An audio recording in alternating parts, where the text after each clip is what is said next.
மனத்தில் உறுத்தி பதத்தை எனக்கு அளித்து மகிழ்த்தவா.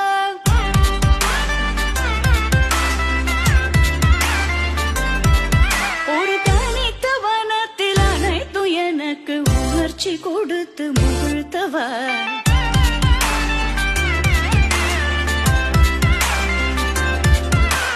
கனிகடல் அலையினில் கதிரவனொழியினை இணையதை கடலென கனித்தவா.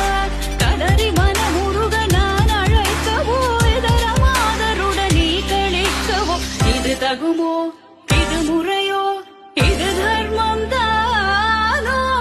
இது தகுமோ, இது முறையோ, இது தர்மம் தானோ. குழலூதிடும் பொழுது ஆடிடும் குழைகள் போலவே மனது வேதனை மிகவோடு அலை பாயுதே. கண்ணா என் மனமிக